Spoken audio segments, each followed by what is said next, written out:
Alors que le spectre d'un désengagement américain en Ukraine provoque l'inquiétude de l'Europe occidentale, Emmanuel Macron a annoncé dans la soirée du mercredi 26 mars une aide militaire supplémentaire de 2 milliards d'euros.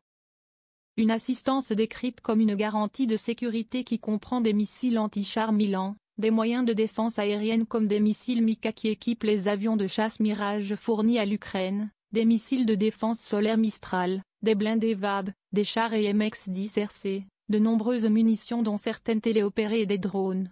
Le chef de l'État a également annoncé des productions d'équipements en Ukraine rendues possibles grâce au partenariat noué avec nos entreprises de défense. Voilà donc en quoi consiste le paquet d'aide détaillé par le président de la République.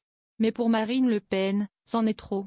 Dans un message publié sur le réseau social X, la présidente du groupe RN à l'Assemblée nationale s'est focalisée sur la somme prononcée par Emmanuel Macron.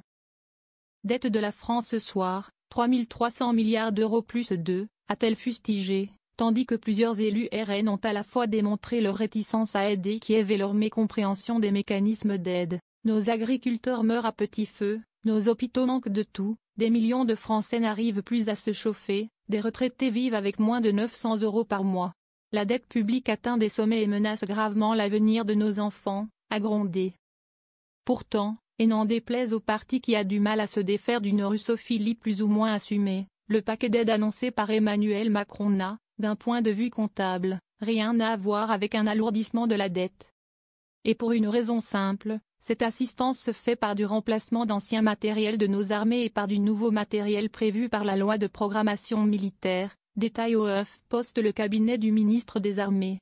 Votée en 2023, la LPM couvre les dépenses militaires de l'année 2024 jusqu'à l'année 2030, donc son coût est déjà compris dans le budget examiné et adopté chaque année. Par ailleurs, ce renfort va aussi se réaliser par l'achat directement d'armements par l'Ukraine via notamment des mécanismes européens, poursuit-on de même source.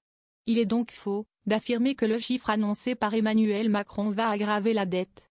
Il est en revanche vrai d'affirmer que ce type de narratif est plutôt conforme à celui développé par la propagande du Kremlin auprès des opinions publiques occidentales.